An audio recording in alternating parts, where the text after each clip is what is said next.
Largest Royal Navy. It is 65,000 tonnes. It's 3 times the displacement of the old Invincible class of carriers. Yes, with the preparation work to get it in, that's one thing. The preparation work to get it out of where it was manufactured over at Rosyth in Edinburgh, I think it was something like 14 inches clearance either side as it inched its way out, and just 20 inches under the keel.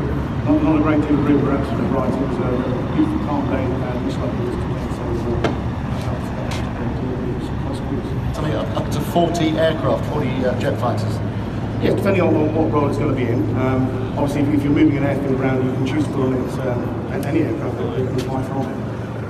In essence, there are 2 roles. One is carrier strike, which will be 35B, along with helicopters for air surveillance.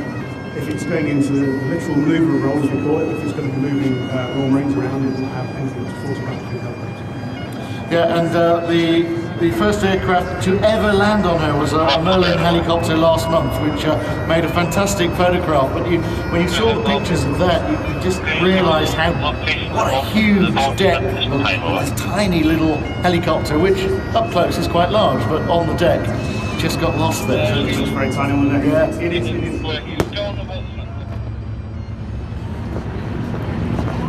So, ladies and gentlemen, boys and girls, for most of us, we would have got a whole collection of pictures and experienced a piece of British history in the making here as the Royal Navy's largest ever aircraft carrier, largest ever warship has come home to its new berth here in Portsmouth.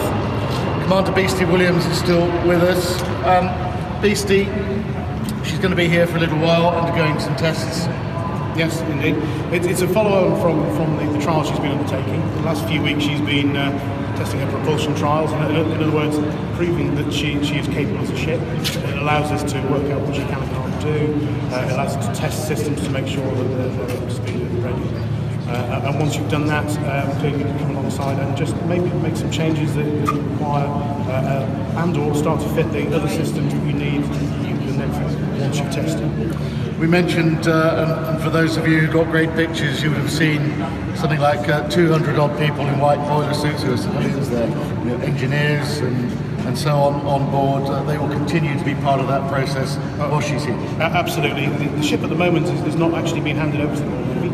That's later on in the year, and there will be a ceremony for that, obviously.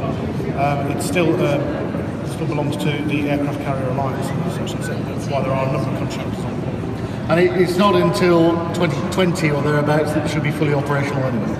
Indeed, yeah.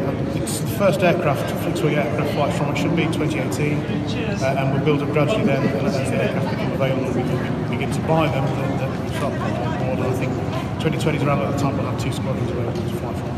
And of course, thereafter, the HMS Prince of Wales is taken over its place in Rosyth, up near Edinburgh there. It's effectively a copy of this aircraft carrier here. It is indeed. Clearly, as you build one, you learn lessons to make building the second one easier.